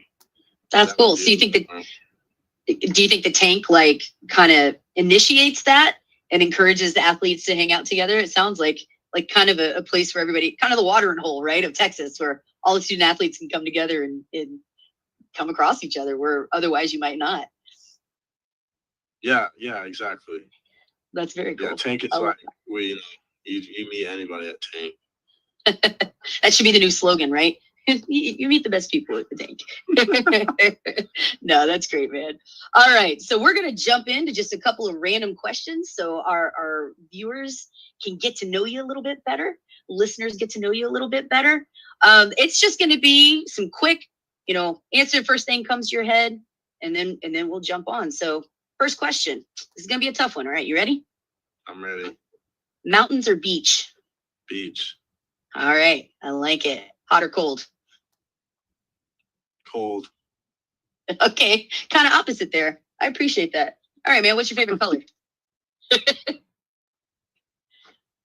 Black. Okay. Goes with everything. I respect that. All right. Favorite kind of music to listen to? Dang. Like R&B. All right. Now, are you a guy that listens to all different kinds of music? I listen to R&B, rap, country, pop here and there. Like, it's all over the place. Awesome. All right. So if there was one album that you had to listen to over and over for like a month straight, what would it be?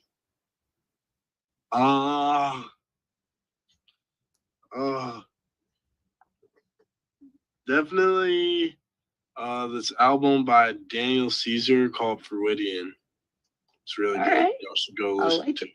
I like it. We'll have to check it out. All right. Quick question here. What's the most embarrassing thing your parents have done? Oh, God. My mom. Let's see. I'm trying to. What is it? My mom's definitely done some embarrassing things to me. Now, does she do them intentionally, like to try to embarrass you, or does she come by it naturally? Sometimes, like my friends will be over and like she'll just like act like I'm in trouble or something. Like, she just clowns on you in front of your friends. Yeah, exactly. That's phenomenal. All right. So you have two brothers and a sister. Who's the favorite of all of them? Me. We're going to call you out a little bit here. Me. I like it. You own that. Now, are you the youngest, oldest? Where do you fall in line? I'm the youngest. And my parents, I only say that because they come here so much, which is awesome. It is incredible. Yeah. That is incredible. All right. So it's Chris, EJ, and then Shadrika, right? Mm-hmm. All right, cool. I love that. That's cool. I will say, man, a huge shout out to your parents because I have seen them at damn near every game. I mean, they came in for the alumni game. That was awesome to see them there. I wasn't expecting them to come in for that. So that was really cool. Yeah. That was really cool. All right, let's talk about that alumni game a little bit. We're getting into the season. Things are fun, getting going. Run us through it, man. You got some good playing time in it. You were looking really good. Saw some really good things out there. Do you enjoy the alumni game? Was it good to see everybody? Yeah, alumni game is a great tradition, and I hope it goes on for a very long time. Just getting to see guys, they're always around, and you get to know them, and then get to play against them, and it's just an awesome like family thing. And seeing JT and Jack O'Dowd and like Porter was there, but he didn't play. But it was just like awesome. And last year I was in it, but I didn't play. Mm-hmm. This year it was cool to be like in the mix and stuff. So yeah, you got a lot of good time in there. Got a lot of good time. Yeah, and it was good because like last year I'd only caught maybe 3 innings, mm-hmm. and I got to catch all 9 of the alumni game. So that was good going into this season. Just like, all right, that's when we're past like the first touch, like there was 5,000 people there. Yeah. Felt good, wasn't nervous, feel confident. I was doing a good job. Still some things you got to work on, but like it got that first one out of the way. And now I feel like I got that confidence, all right, you know, when they throw me in the fire, I'm gonna be ready. You're ready to go, man. I love that. I love that. You've just got the best attitude. I'm telling you. And I hope this isn't embarrassing, but I'm saying, like, you are wise beyond your years, man. You've got a lot of confidence. You got a lot of poise. You hold yourself well. Like, I'm so excited to see you just do great things at the University of Texas. Really looking forward to it. Really hoping that you have just an absolutely killer year, and so excited that you're here, man. So excited. Yeah, I'm blessed to be here. You know, I just give all thanks to God. You know, I wouldn't be here without him. And, you know, it's just like a blessing to be here every day. You know, a lot of people want to be where I'm at, and super thankful to be here. So. Well, we are super thankful to have you here. Oliver, I won't keep you any longer. Truly appreciate you. Again, I know you've got those crazy schedules, and you taking time out of your day to join us, talk a little Texas baseball. Really, that's exciting, man. We're looking forward to this year, looking forward to the season, and looking forward to watching you just absolutely kill it at Texas. So until next time, my friend, can we get just a hook 'em real quick? Hey, hook 'em. Hook 'em. I love it. Right. I'm super excited. Hell yeah. Well, we're excited to see it. All right, man. Have a great night. Thank you so much for joining us. All right. Thank you. All right. Take care. Bye. Bye. That was amazing. That was so good. You really know your baseball, Megan. I love when he mentioned the quote about you won't know if you could have made it at Texas or whatever the quote was. You knew exactly what that was from. That was Coach Gus, right? Like, that was used in a recruiting pitch, and yeah, I think it's a beautiful thing, and it really does embody how incredible the program and the history is at Texas. And it was, if you go to play for A&M, you'll always wonder if you could have played at Texas. But if you play at Texas, you'll never wonder, could I have played anywhere else? So that's great. All right. So a few things that really, like, I was listening to the interview, you did a fantastic job. Again, I had scheduling conflicts, and he was squeezing us in. He was filming from his car to make sure he got that conversation in with us. So thank you so much, Megan. You did a great job. One of the things that really stood out when you talked to him about why Texas, and we talked about this earlier about Omaha being the standard. And he says, well, I watched the College World Series and Texas is always there, right? That's a huge statement. And even though it's been a minute since Texas consistently been there, they've been there recently, but the way they used to be consistently and national championship, he mentioned it's been 20 years since they've had a national championship, even though they've been in contention many times since then. It's it is impactful, and it does impact recruiting when they're at the top of their game, competing on the biggest stage. We see that in football now. You know, he even talked about the impact of the playoff game at home and what an environment that was. But it is impactful when you have those environments and you're at the top of the game and the whole country is seeing you compete for national championships. That's pretty exciting. I love the conversation you had with him about the positive attitude he had when there was a coaching turnover, that he got to have a fresh start. Talk about that when he mentions about getting a fresh start and being fresh eyes for him and the coaches. And I thought that was just such an incredible attitude for him to have. Again, he's a sophomore at Texas, and that he said, look, I got to hit the restart button. I was able to be a fresh start with these coaches. You know, I love that the way that he came into Texas. He went to a camp. He got noticed at camp by, you know, Coach Pierce and Sean Allen. They offered him, and, you know, so he came in under Coach Pierce.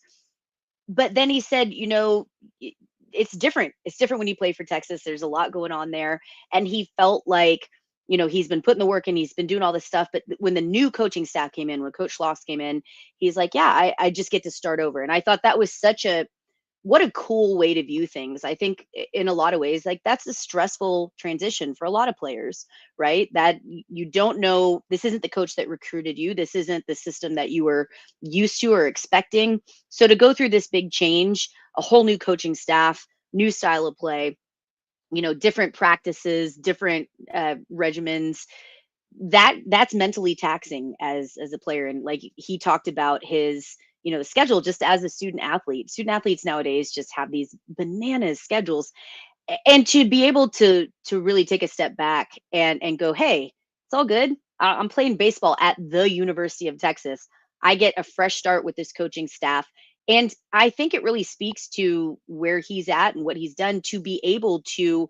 He started the entire alumni game. He was catching for the alumni team, and that's to say there were catchers like Tres Barrera was at the alumni game. There were catchers available for the alumni team, and so for Coach Schloss to put him in, get him that meaningful time. It's a practice, 100%. But really to give him those reps and to get him in there and work him out, I think that speaks volumes to his work ethic and the things that he's done. And I'm excited. Like I mentioned this, I really am excited to see what he does for Texas, because I think he has the opportunity to be just a really cerebral player, a really great player for Texas. So it'll be fun to have him here. He mentioned how leaving that alumni game with that experience, more experience under his belt, how that's just boosting his confidence and, helping with his preparation. So that's really good to see. So we look forward to watching him there. I love when he mentioned playing to the standard, not the scoreboard. I think that matters too when you're up big. We always think about playing to the standard if you're down or you're getting beat, like this isn't our standard, but also playing to the standard if they find themselves in a comfortable lead. Do you slack off? Do you let back? Do you keep, the intensity on a Tuesday night game? We saw last week, there were several embarrassing home losses under the last coaching staff on Tuesday nights at home that just, how in the world did those happen? And when you talk about playing to the standard, that's on Tuesday night too, right? They always be building steps forward. Another thing that I love when you ask the rapid questions, those are all great questions. The one that I really stuck out to me, being a big football recruiting nerd that I am, when he mentioned Jonah Williams. So he says you asked like who's goofy or silly, or the question you asked, and he said Jonah Williams. So those who aren't familiar, most people know Jonah Williams is a super 5-star athlete, dual sport athlete, and he is with the baseball team right now, but he's the Galveston super standout who's recruited by Sark and Schloss, right, to come to Texas.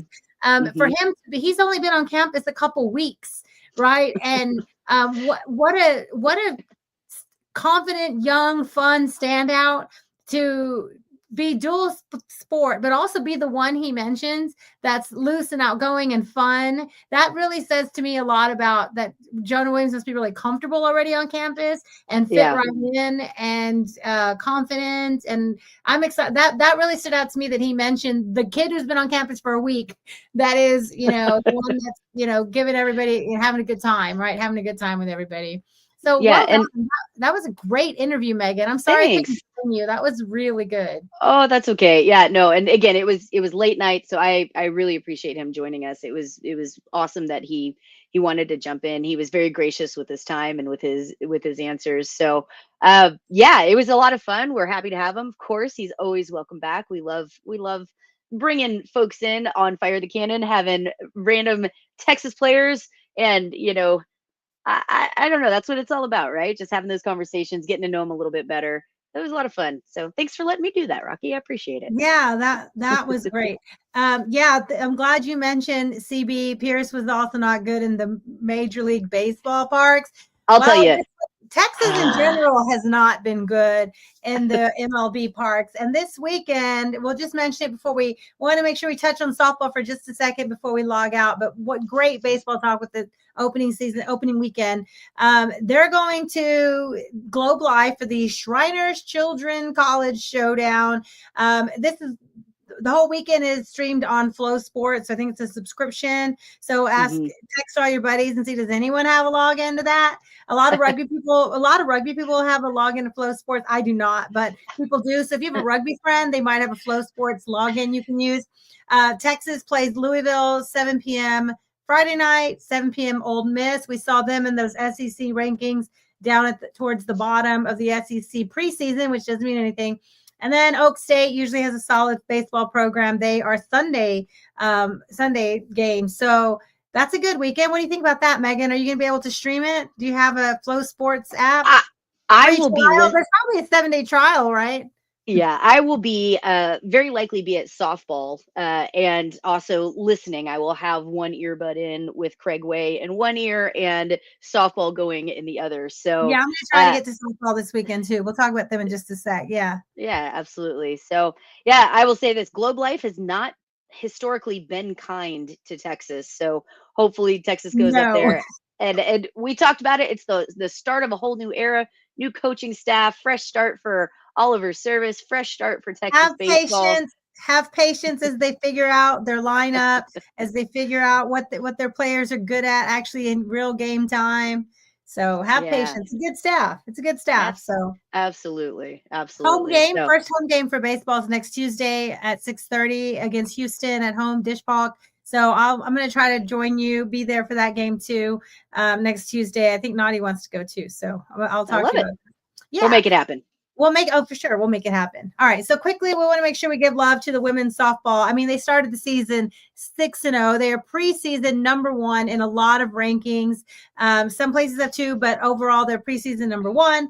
They had 3 different little mini tournaments this past weekend. They played Longwood and Louisiana, beat them both 8-0. They played St. John's and Lamar and beat those teams. Tulsa, Sam Houston State beat those teams.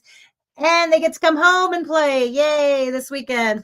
The Bebo Classic in Austin, Megan, it's Valentine's weekend. So grab your Valentine and take them to the Maryland game on Friday at 4 p.m.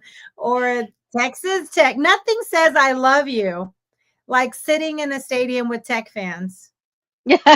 Listen, nothing says I love you like Texas sports. I think that's a fair thing. Wrong, because Alabama is drilling the men's basketball team right now, 80-59. So not all Texas sports are all love, but yes, if you really love her, you'll take her to the softball game. I'll tell you, the line will probably be shorter. I absolutely refuse. I hate Valentine's Day in the sense that, like, look, if you love me all throughout the year, not just on one day. And I don't want to wait 3 hours to pay twice as much money to go out to eat on a specific day. That's the one day of the year we don't go out to eat. Like we know. Right. No. I'd be much happier watching softball, yelling my head off. And I mean, listen, I've been in a relationship longer with the University of Texas than anybody. So that's how I see it. Flowers. Yeah. That's how I see it. So Friday night, I'm sure your lady does not want steak and roses and wine and chocolate. I'm sure she wants volleyball. I don't keep saying volleyball because I have it written on my screen. Softball. She wants softball against Tech Friday night at 6:30 p.m. And then they play again Saturday, also 4 p.m., 6:30, but this time UMass Maryland. And then again Tech. So that big round robin all weekend of those 4 teams. That's pretty exciting, Megan. That's softball number 1 in the country, already 6-0. Pretty good start. It's an exciting year for sure. Again, Texas softball is going to be incredible going in the SEC, which, like we mentioned for baseball, huge. SEC is a huge softball conference as well. So Texas has their work cut out for them, that's for sure. And if anybody's up to it, listen, Mike White and his squad, they're ready. It is incredible how young that team is, but still so much talent. Reese Atwood just absolutely, I think she had the first home run of the season, which was fitting. Very fitting. Just now a sophomore. So again, very, very impressive. A lot of fun things coming. Just wanted to give a quick shout out. Thank you so much. I think I don't know if it's MCD Say or Mick Desay. I'm not sure how you pronounce that, but we really appreciate I don't know. Mick D's. I don't know. Well, your entire podcast has been very informative. Hey, we really appreciate it. That's what we aim to do. We're here to have fun. We're here to have a good time. We love showcasing Texas talent and Texas players and Texas, all things Texas. So we appreciate you being here and joining us. Whoa, what did I do? Okay. All right. I don't know what I did. I don't know what you're doing here. Stop touching things. Stop touching things. Mine's hidden. Okay. That was fun. Informative. The new head coach, Kellen Moore, is the new head coach of the New Orleans Saints. We just saw him lead a record-breaking offense with the Eagles and win a Super Bowl.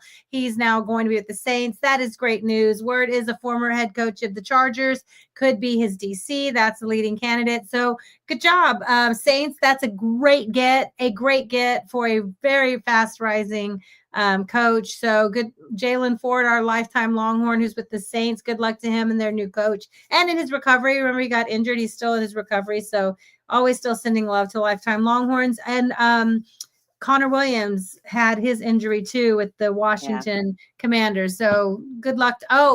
And DeMarvion Overshone injured, Jatavian Sanders, and there's been some injuries with the Longhorns. So good luck to all of them. Good luck to all of them in the offseason and all their injuries. It's so sad. We're not ending on that note. We're not ending on that note. I'm just thinking that we've had some injuries. All right. Well, let's end with one happy note, Megan. Some little quick thing. I don't want to play the whole video, but I just want to share. Angel Reese, fantastic basketball player, superstar, model, media person now. She did something really, really special for her mom, and I want to show you how she celebrated her mom's birthday. You did tell me that. Oh, wow. This is your cake. We can't light candles in here because it's a fire hazard, but we're going to pretend they're lit. Oh, okay. Okay, well, this is your cake before we sing happy birthday. Oh, my goodness. You said that if your mortgage was paid off, that you would retire. Or you won't work, or you can pick if you want to work still. So your mortgage today has been paid. You dropping the cake. What? Today your mortgage has been paid. You ain't got to worry about your mortgage no more. And wow. She paid off her mama's mortgage. And then she goes on to, say, when I live in Chicago and buy a house, you can come stay with me. But yeah, what a treat. Everyone dreams of being able, we always see these NFL players or these I'm going to buy my mom a house. And we've seen them surprise their mamas with homes. How special it is now that women are getting these media and pro sport opportunities to be able to do those same things for their mamas and their families and the people who helped get them where they are. So that was really cool to see her thank her mama in that really special way. Yeah. And again, shout out to the parents. I mean, it is so much work, so much time invested, so much money invested to get your kiddo through these programs, to be able, the equipment, the camps, the leagues, all these different bazillion. Rocky, better than anyone. I mean, Nadia's in rugby and wrestling, and you guys are all over the place. You've been around the world to help support her sports career and her pursuing her passions there. And it's mind-blowing, just the amount of time and love and sweat, blood and tears and money and that it takes to produce, to have an athlete, and much less an athlete, that gets to that level. So yeah, that's crazy. I love it. I think seeing things like that, those are always the feel good. Doesn't matter how crappy your day is. You can watch videos like that and just have really wonderful feel good moments, right? Angel Reese has a meal at McDonald's right now. I didn't know that. Oh, and thanks CB for Connor Williams retired. It was Sam Cosme that was injured. Thank you. All those O-line, all those Texas O-line in the NFL, I get them all confused. Right. It's coming soon. We're going to get 2 more in the NFL, at least 3 or 4 more possibly in the NFL this NFL draft. So Megan, we have a lot to talk about over the next few weeks. More mock drafts will be coming out. Lots of off-season reports of how things are going. The recruits are on campus. Baseball will be happening. Softball, beach volleyball did a little promo. They're coming strong. So we'll have a lot to talk about over the next few weeks. So we'll get back to it. Great interview with Oliver. Yeah. That was awesome. Thanks. Well, we really appreciate him joining and taking the time out of his busy schedule. So we hope y'all loved it. I hope you guys love listening to it just as much as I love talking to him. And we appreciate y'all as always. So as Rocky mentioned, we have a ton to talk about. We are back. Fire the Cannon is back. We are going to likely be looking for a new day because listen, I'm going to be at baseball pretty much every Tuesday. So look out for that new time. Look out for that info as it comes up. As always, we appreciate y'all being here. We couldn't do this without you.